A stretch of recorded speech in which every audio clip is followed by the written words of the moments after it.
الحمد لله والصلاة والسلام على رسول الله صلى الله عليه وسلم وعلى آله وأصحابه ومن تبعهم بإحسان إلى يوم الدين وبعد. السلام عليكم ورحمة الله وبركاته. أمتنا من يفقى الله سبحانه وتعالى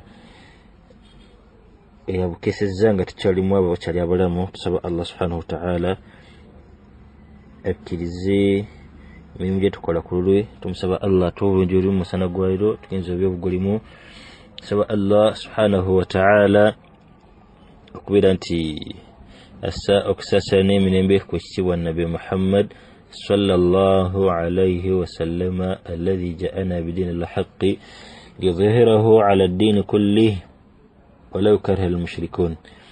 Naam, yatugenda maaso twakoma kunsonga eyokusatu mu risala yaffe eno nuru taqwa wa dhulmatul ma'asi nga tulaba ku sifatul muttaqin. Ensonga eyokusatu eyokuna shekhi yaleeta igamba etujuliza kuva mu Qur'ani suratu al-Imran nga gamba wasari'u ila maghfiratin min rabbikum وجنات عرضها السماوات والأرض أعدت للمتقين. ngagamba Allah subhanahu wa ta'ala baddubi nti mweyunire nga bali mu mpaka eri okusonyibwa okuva eri Allah subhanahu wa ta'ala. wasari'u ila maghfiratin min rabbikum, mweyunire mubeere nga bali mu mpaka kugamba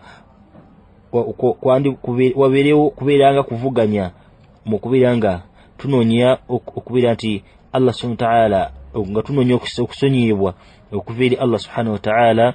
wa jannatin 'arudaha as-samawati wal ardi, neri inyumba eyemirembe yani ejjana obugazi bwayo 'arudaha as-samawati wal ardi, obugazi bw'ennyumba n'ejjana bwenkanankana nga bolaba eggulu n'ensi obigattawamu bwe bugazi bw'ejjana.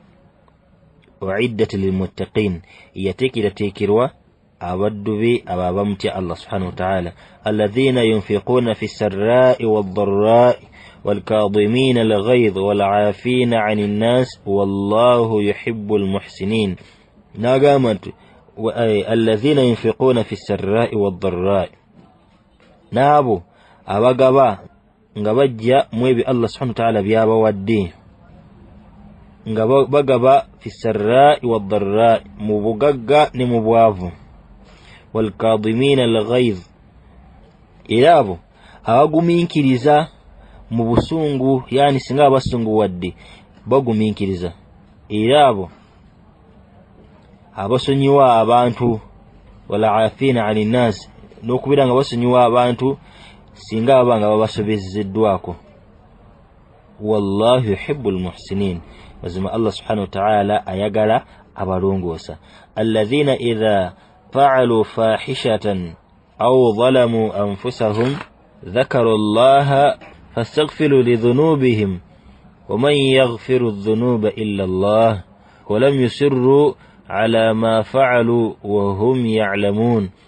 Allah subhanahu wa ta'ala anatugamba ayigira kubaddu bano abakkiriza abamutya era abo bwabanga bakoze ebyobuwemu ebibi ebinene alfahisha, nga bakoze ebyobuwemu nga bakoze ebisobye ebinene, obanga bali azamanyiza emyoyo gyabwe ne bajemera amateeka ga Allah subhanahu wa ta'ala.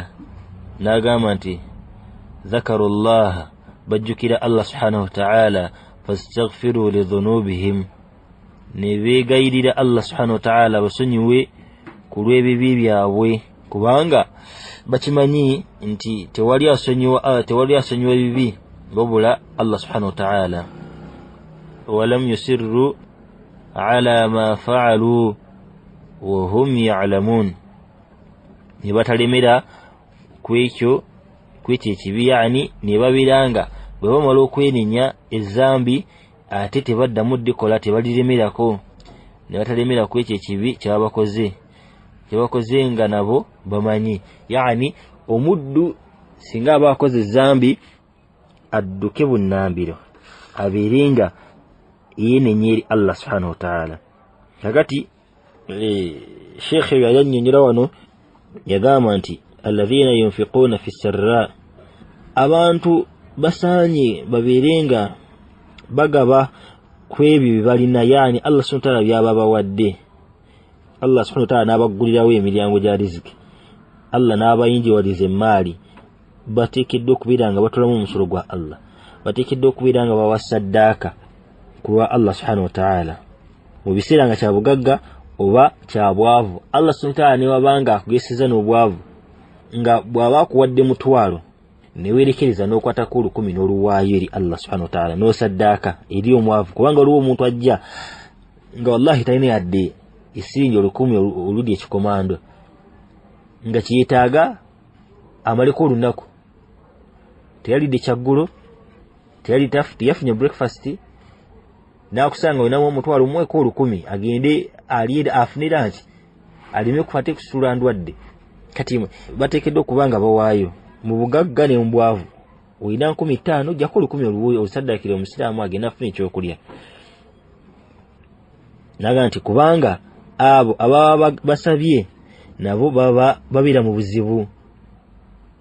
Mulimu omuntu ajja nga wallahi ddala nga mwetaavu, babeera mu buzibu, oba oluusi okusingako ku bwabwe oyinza okuba nga weetaaga emitwalo 2 oba omwana mulwadde oba landiroodi akuli bubi, ate ne wajja nga oli yeetaaga siringi 10. Kati gwe bw'oba oyagala Allah naawe akuwangwiriza ekizibu ky'emitwalo 2, omusiraamu mukwate esiringi 10 olumu agenda alye. Kati oyinza okuba nga olina obuzibu naye ate oli najja nga ate obuzibu bwalina businga ku bubwo, kati mwangwirize. Nannyonnyola ekyokubiri naga nti era basaanye okugumiikiriza n'obutayolesa busungu singa baba basunguwaziddwa. Omuddu n'akunyiiza n'akunakuwaza n'okuma obusungu n'otabwolesa n'ogumiikiriza, okwo nga kwotadde n'okusonyiwa abakukosezza. Omuntu akunyiizizza, akunakuwazza, n'osunguwala n'otumbiira naye n'ogumiikiriza n'otayolesa busungu obwo. Bw'omala obutayolesa busungu bwo n'obeera nga n'omuddo ono n'ofuna mu mutima gwo ekisa, ate n'obeera nga omusonyiwa ku muntu yenna aba akusobezza. N'agamba nti abo abatuukiriza ebyo ebyogeddwako be balongoofu Allah subhanahu wa ta'ala abayagala. Allahu akbar. Oli mu bwetaavu ate omuntu najja nga obwetaavu bwalina nga businga ku bwo, n'oyingira mu bwetaavu bwe, omuddu n'akunyiiza n'osunguwala n'onakuwala n'otayolesa busungu, ate n'ogattako okubeera nga omusonyiwa kukunakuwaza kwaba akunakuwazza n'okuma obusungu bwo n'otabwolesa. Agambye nti abaabo abakola ensonga ezo be balongoofu Allah subhanahu wa ta'ala bayagala. Allah akuguliddewo n'otoola saddaaka n'otoola zaka mu maali yo edde eri abanaku eri abeetaavu, kigambo kinene. Kati Allah kyatugambye aya ni 134 الذين ينفقون في السراء والضراء والكاظمين الغيظ والعافين عن الناس والله يحب المحسنين. الله سبحانه وتعالى دلا يغلا balongoosa, Allah ayagala abalongoosa. Aya Sheikh ziyatandika nazo mu kuleeta ensonga eno ey'okutaano. Naam, aya eddako n'agamba nti ulaika jazaohum maghfiratun min rabbihim وجنات تجري من تحتها الأنهار خالدين فيها ونعم أجر عاملين. abo abalina okusonyiyibwa okuva eri mukama waabwe Allah subhanahu wa ta'ala nejjana jannatin tajri min tahtiha al-anhar, nejjana mugikulukutira emigga wansi waayo, tajri min tahtiha al-anhar, emigga gikulukuta wansi w'ejjana, khalidina fiha n'agamba nti baakubeera mu yo lubeerera si baakuva mu jjana. Allah baali bawadde ejjana si baakugivaamu. wa ni'mal ajra al-amilin. Era ekyo kyekyengera empeera y'abakozi b'ebirungi. Allah subhanahu wa ta'ala tugambye nti baali bawadde ejjana, yaani bano abakola bino Allah subhanahu wa ta'ala kugamba balongoosezza, bawaddeyo zaka, batodde saddaaka, basunguwaziddwa ne batawulisa busungu bwabwe, ne bagattako n'okusonyiwa ababa banakuwazza, ne babeeranga bwe babanga bakoze ensobi bagudde mu zambi beenenya eri Allah subhanahu wa ta'ala, kubanga bakimanyi nti asonyiwa amazambi gonna okuleka Allah subhanahu wa ta'ala, ne babeeranga balongoosa. Ate ne batabeeranga egamba nga tebalemera ku zambi lye baba bakola.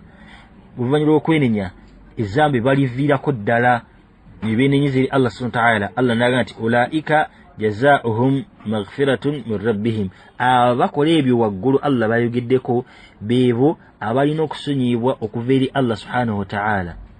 Era nga wa jannatin tajri min tahtiha al-anhar, Allah agenda kubanga abayingiza ejjana mwe gikulukutira wansi waayo emigga. Era nga yempeera kyekyengera kyabo abaddu Allah bayogeddeko waggulu awo abakola emirimu egyo, kyekyengera kyempeera Allah gyategekera abantu abakozi b'emirimu emirungi abakategereka. wa ni'ma ajran amilin.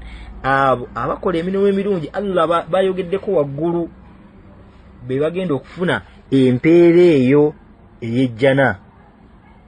Nagamba wa fi hadhihi al-ayati a'mal 'azim wa sifat al-karimati li ahli at-taqwa ذكرها الله بعد أن أمرهم بالمسارعة إلى مغفرة.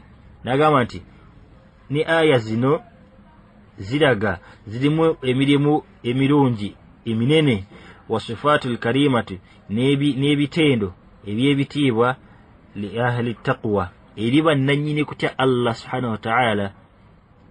Zakara Allahu ba'da an amuruhum. Allah subhanahu wa ta'ala yalaga abo abamutya oluvannyuma lw'okubeera nga abalagidde okubeera nga almusari'atu, okubeera nga bangwiriza, okubeera nga badda eri okusonyiyibwa kwa Allah subhanahu wa ta'ala. Wa adraktu aljannati, n'okubeera nga okuvannyuma okugikola gigenda kubeera nga Allah abasaasira abayingize najejjana allati a'addaha lilmuttaqin, eyo gyalaganyisa abantu abamutya.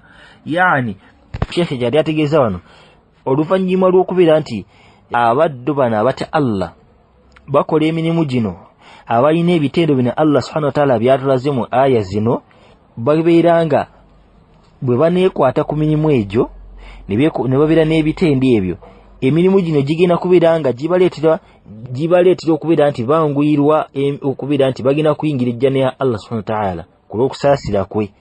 Abantu abalina ebitendo bino be bagenda okufuna ejjana ya Allah subhanahu wa ta'ala n'okusonyiyibwa ku ebyo ebyabasobako ng'abantu. Kitegeeza nti omuntu okubeera nti aseeredde n'akola tawuba n'ayangwiriza n'abeera nga omuntu akola istighfaaru neenenya okudda eri Allah subhanahu wa ta'ala, angwiriza okudda eri okusonyiyibwa, era nga jimibyo Allah kwanasinzira okubanga abayingiza ejjana, egyo eraganyisa abamutya. Wa hadhihi sifati, naga nti n'ebitendo bino mu byo bye bino: al-infaq, isooka okuwaayo, fil usra wal yasra, okubeera nti omuntu okuwaayo mu bwavu ne mu bugagga. Waliwo okubeera mu kutya, waliwo n'okubeera mu mbeera nga alhamdulillah, embeera nga tewali kutya kwonna. Kugamba omuntu okuwaayo mu kutya mulumbiddwa, amiiri n'abaga abasiraamu tulumbiddwa, twetaaga kino na kino na kino, abantu wakati mu kutya nabira nga bangwiriza ne bawaayo olw'embeera ebezzeewo. Waliwo omuddu nga ye bwe bagamba nti twetaaga kino nga otula ku mulembe gw'omubaka sallallahu alaihi wasallam Nabi sallam bwe yagambanga nti twetaaga kino Abubakar yabeeranga mu bantu abayanguyirizanga okuwaayo.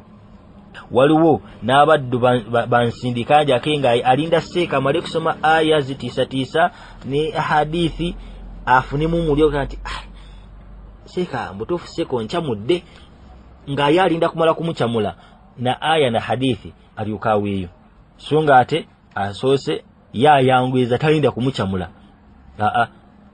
Seeka bwayimiraga nti banne otulina obwetaavu ABCD akwata bukwasi mu nsawo n'awaayo mulimu nga n'omulimu batanaba kuyimirira amita naba kwanja bwetaavu buliwo nga olumala essola bakwata bukwasi mu nsawo ne babawaayo kubanga bakimanyi alladhina yuqimuna as-salata wa mimma razaqnahum yunfiqun abaddu abayimirizaawo essola ate bamala okusala nimwe bye Allah byabawadde bakwata ne bawaayo.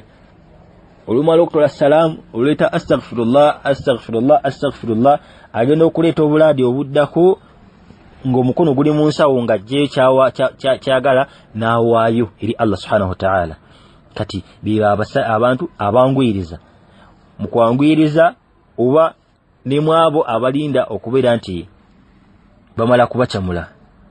Wa adamu idhaharuha nagamba was-sabr al-munshitu wal-makruha wal-makruh was-sihhatu wal-marad n'okubeera nti bawaayo mu bulamu oba ne mu bulwadde.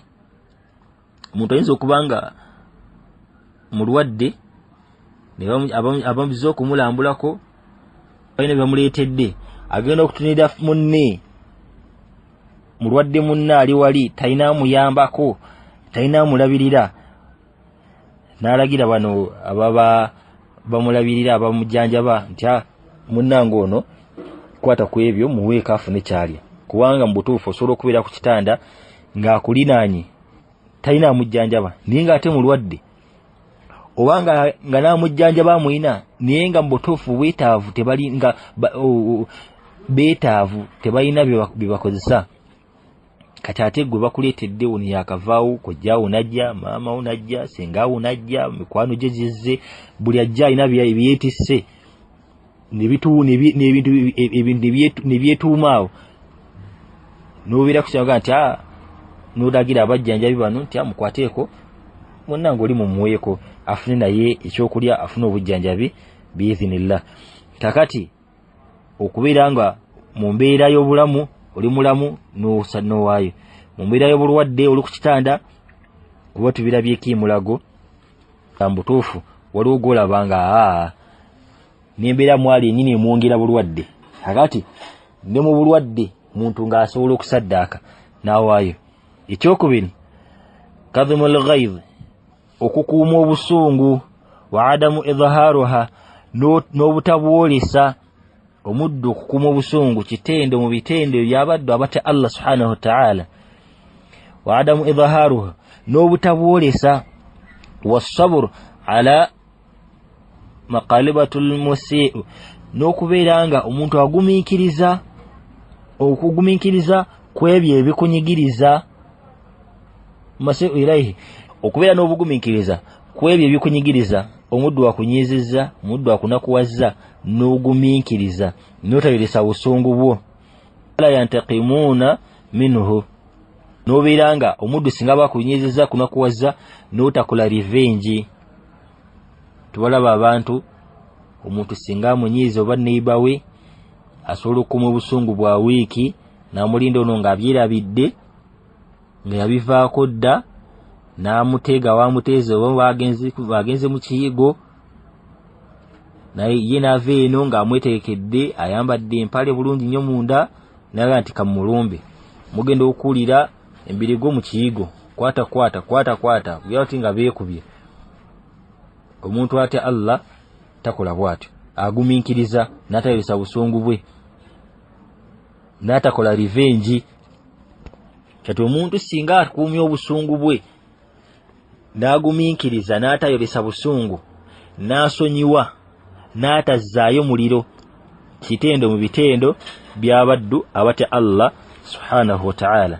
Nagamba ekyokusatu al-afu an kulli min asai ilayhim biqawlin aw amal nabeeranga abasonyiwa kwebyo byonna ebibakosezza yani omuntu singa bakunyizza n'osonyiwa omuntu akunakuwaza n'omusonyiwa mu bigambo oba mu bikolwa omuntu akubya badde avuga emmotoka nakuba amazzi ayinza okuba agakubye nga tagenderedde naye okuba nti wabadde emmotoka ennene ejja nga talina bwasala kannya kano ng'alina kalinnyamu awate amazzi ne gakusamukira kati nga okugwate mu mmotoka nga gugo alina okukuba amazzi asobole okugenda nyayinza okuba nga akikoze nga kyabuwaze nga takigenderedde n'olina waba agenderedde kale mulimu abavugisa ekimama nakuba bukubi amazzi natamala kuba ali mu mmotoka ababadde nabo Allah yabatonda mwe bali mu nsi abalina emitima bwe gityo naye ate bw'oba olowoozezza omuntu ekirungi kisinga okuba ekirungi gy'oli kati okubeera nga osonyiwa omuntu akunyizizza kubo kati otulye ne Uganda ne kolansi yennyini naye yennyini alimu enfuufu kati abadde oli avuga enfuufu n'esituka kubo kyattaka kyammalamu oli n'avuga sipiidi n'aleka mmwe nga abakubye enfuufu kubanga yaseeseza endabirwamu erimu essi n'osonyiwa ebikolebwa bikoleddwako ebigambo abantu batwogerera ebigambo bingi ne bakuyita mutabuliiki mutemampale okozezza ekirevu oli n'abiranga ye kimunakuwaza nga gwokozezza ekirevu n'akuyita embuzi n'akuyita amalevu n'akuyita byonna byaba ayagadde ebigambo byonna biba bikutuusiddwako n'osonyiwa bw'osonyiwa olw'ebyo byonna bibakusubiziddwako bikunakuwazza mu bigambo oba mu bikolwa kigambo oba kitendo mu bitendo byabaddu bata Allah ذكر الله وما توعد به العاصين okujjukira Allah n'ebyo byeraganyisa abajeemu waliwo okujjukira Allah wama tu'adu bihi al-aasi dhikrullah omuntu okujjukira Allah najjukira ebyo byeraganyisa abaddu abajeemu yani omuntu singa agenda okukola ezambi oba agenda okugwa mu zambi najjukira nti Allah subhanahu wa ta'ala eraganyisa abajeemu mu jahannam kitegeeza nti agenda kukyesonyiwa wa wa'ada bihi almuttaqin n'okujjukira endagaano ya Allah gyeraganyisa abantu abamutya fayasaluhu almaghfiratu lidhunubihim ne babeeranga basaba Allah subhanahu wa ta'ala abasonyiwe olw'ebyonoono ebyo byabaguddemu omuntu oyinza okuba ogenda kukola zambi n'ojjukira noyita astaghfirullah kati ekyo kyokka kikulaga obwetowaze eri Allah subhanahu wa ta'ala omuntu alina okujjukira Allah nda gwa mu zambi lino Allah yalaganisa abaddu abamudyemera Allah agenda bayingiza omuliro n'otya omuliro n'otya Allah subhanahu wa ta'ala n'otya ebibonerezo bya Allah byanakutuusako singa onaajeema n'ojjukira ebyo Allah endagaano ya Allah ku bantu abamutya Allah yalaganyisa ki ku bantu abamutya abalongoosa gyali yabali abasubiza empeera yaabwe ejjana ekulukutira wansi wayo emigga nobeera nga oyita istighfar nosaba Allah subhanahu wa ta'ala okubeera nga akusonyiwa yagamba ekyokutaano almubadaratu litawba wal istighfar inda amali as-sayyi'ati wa kabiratu wa saghiratu okwanguyiriza okwenenya oluvannyuma lw'okwonoona almubadaratu litawba okwanguyiriza okwenenya okukola tawba inda amali as-sayyi'ati oluvannyuma lw'okwonoona singa omuntu oseerera nobeera nga oyanguyiriza okukola tawba okwenenya eri Allah subhanahu wa ta'ala as-sayyi'at al-kabiratu was-saghiratu al-kabira egenda ne tawba was-saghira egenda ne istighfar kati okugeya n'omwana nti hangeyeza ng'ogezeza maaso oyeseza lugalo oyeseza mimwa lulimi noyita istighfar waawo there and then mu kifo nga tovuddeewo okola amazambi amanene, okoze shiriki, ogudde mu bwenzi, obbye nobiranga wenenye eri Allah subhanahu wa ta'ala, amazambi amanene, ossa omuntu, okola taubatan nasuha nga Allah tuga nti ya ayyuhalladhina amanu tubu ila Allahi taubatan nasuha, abange mabaddu banga abakkiriza mwenenye namaddala, asa rabbukum ayyukaffira ankum sayiatikum, bumna mwenenyeza woliyawo Allah wanabakkiriza okwenenya kwamwe ajja kubasonyiwa amazambi gammwe. asa rabbukum ayyukaffira ankum sayiatikum yudkhilukum jannatin tajri min tahtiha al-anhar, Allah wanabasonyiwa anabakkiriza tauba yammwe ajja kubasonyiwa amazambi gammwe. Bwana Allah bati Allah wabakusonyiye agenda kuyingiza ejjana ekulukuta wansi wa yemigga. Kakati okwanguyiriza okukola tauba ku mazambi amanene n'amatiringe tuba tuguddemu. Omuntu akoze shiriki alina okubanga yenenye eri Allah subhanahu wa ta'ala daiman. Abasajja n'abakyala abagwa mu bwenzi, nomalo gwa mu bwenzi niwenenye eri Allah subhanahu wa ta'ala abeera ng'okola tauba, mubadde muwangala, mweyagala, muzadde n'abaana temuli bawoowe, Allah n'abawo okwenenya ne mulongoosa ne mugenda ne babawoowa ng'ekiseera kituuse, ne musigala nga mukola tauba olw'ezzambi lye mubadde muwangaaliramu ery'obwenzi. Kubanga okubeera n'omusajja omusajja kuba n'omukyala nga si bawoowe mubeera mu bwenzi, ne bonaaba muzaddemu abaana bataano mubeera muwangaalidde mu bwenzi ebbanga eryo lyonna. Kati oluvannyuma olw'okulongoosa ne mukola nika, mwiteekeddwa okubeera nga musigala nga mukola tauba, mwenenya eri Allah subhanahu wa ta'ala olw'ezzambi lye mwakulembeza okukola. Kati okuwanguyiriza okukola tauba ku mazambi amanene n'amatono.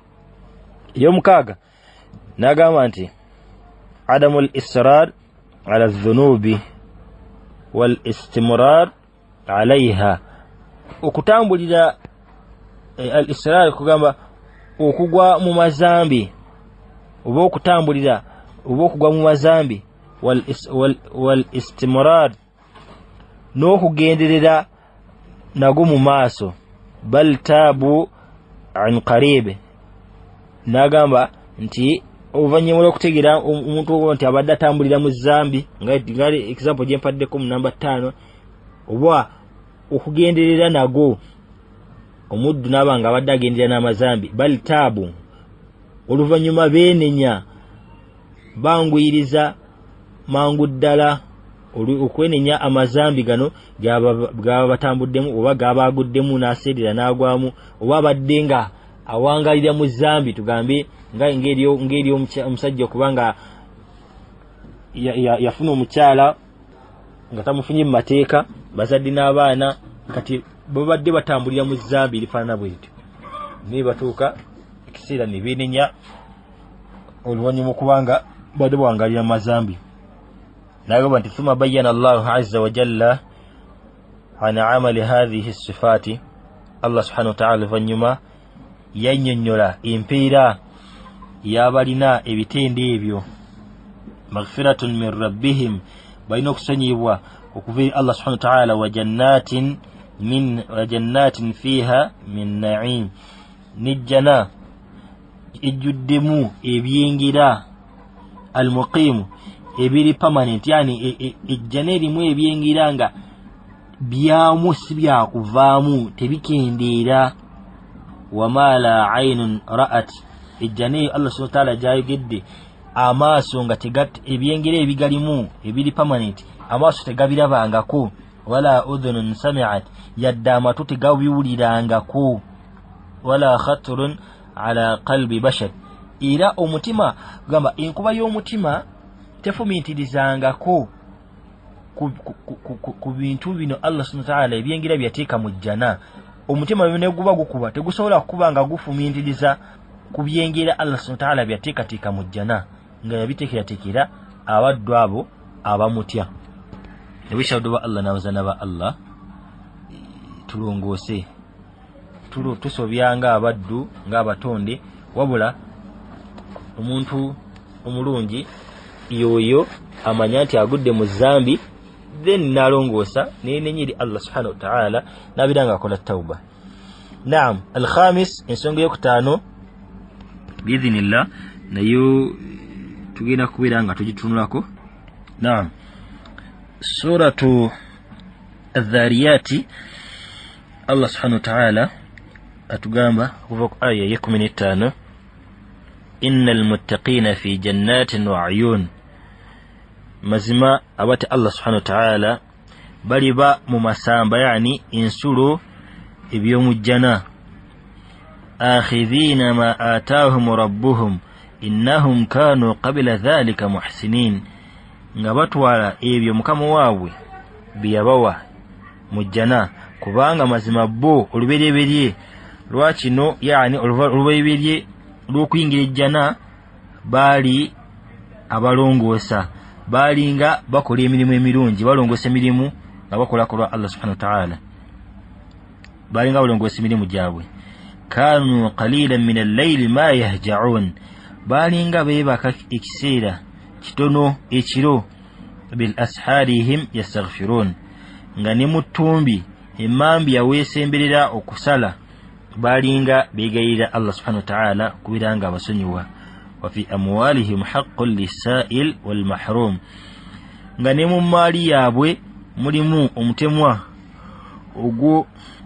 ogw'omusabirizi n'omwetaavu ayeziyiza n'atasaba olw'ensonga emu oba endala.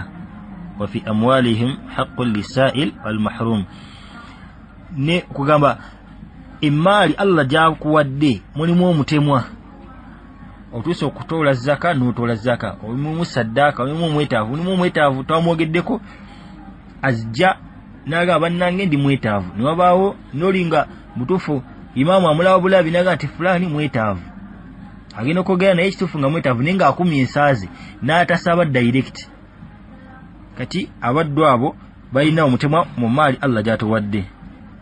kakati Sheikh ayaze yajjayo ezo kuva ku 15 mpaka ku 16 nga atulaga ebitendo byabakkiriza. mujjuke tuli ku bitendo byabata Allah subhanahu wa ta'ala nga bwatugambye. kakati n'agamba nti ekisooka al-ihsan fi ibadati llah, okulongoosa mu kusinza Allah, mu kukola ibada za Allah, tulina okuba nga tulongoosa. wal ihsan ila ibadillah, n'okulongoosa eri abaddu ba Allah subhanahu wa ta'ala, okulongoosa mu ibada za Allah okusookera ddala okubeera nga tukola kulwa Allah subhanahu wa ta'ala. ekyokubiri okubeera nga tulongoosa eri abaddu ba Allah, esookera ddala okulongoosa nga tuyisa obulungi eri abaddu ba Allah. titunakuwaza bantu okutoola zaka mu maali yaffe netuwaayo netulongoosa abaddu bano abeetaavu abalina omutemwa mu maali yaffe Allah gyatuwadde, netujjamu omutemwa gwabwe netugubawa, nebabeera nga babeera nabo mu mbeera oboolyawo eyeeyagaza. kimu mu kulongoosa eri abaddu ba Allah. kati Sheikh kyatugambye al-ihsan fi ibadati llah wal ihsan ila ibadillah. ekyokubiri salatul layl daliyatun ala ikhlas wa tawati'u liqalbi wal lisan. esswala y'ekiro eraga okubanga eraga okukola ng'okola kulwa Allah, wa tawati'u era wamu n'okugatta alqalbi wal lisan, era eraga okugatta kw'omutima n'olulimi. yani bw'obanga osaala esswala y'ekiro sikuyimirira weemirize kusaala ebirowoozo biri walala, omutima guli ku byagwo, nga n'olulimi lweliwogera byagwo byonna, omutima, olulimi, ebirowoozo, wenna oteekeddwa okubanga oli ku swala ya kirino, olina okubanga byonna omutima gwo kyegulowooza, kyegwogera, olulimi kyerufulumya, biteekeddwa okubanga biri ku nsonga emu.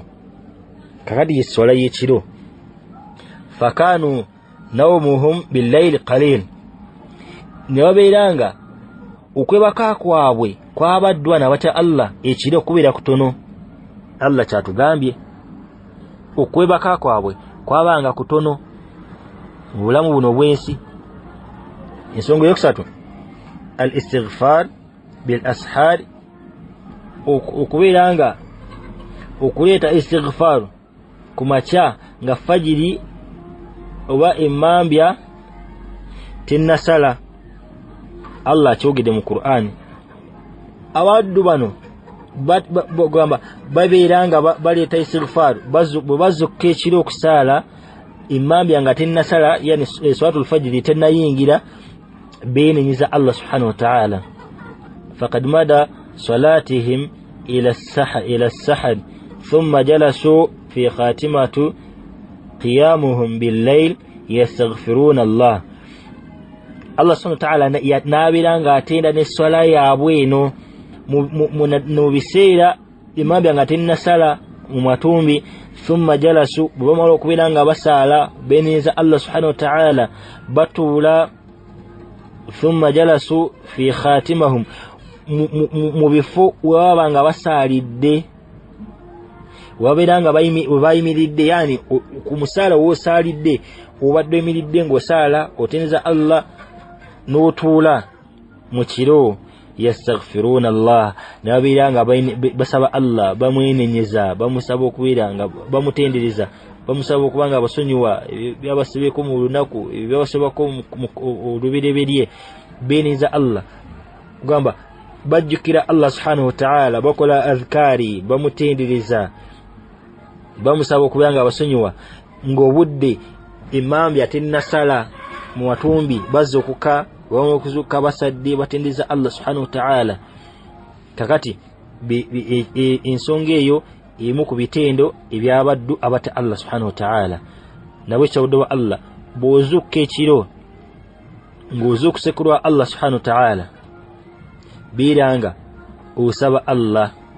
oyinza okuba nga tosabye Allah, wabula okubeera nga otendeza Allah subhanahu wa ta'ala, oleeta adhikari, Allah subhanahu wa ta'ala asobola okubeera nga akusonyiwa, Allah asobola okwanukula ebyetaago byo ne oba nga tomusabye ekigambo na kimu, wabula ng'omutendereza butendereza kwokka.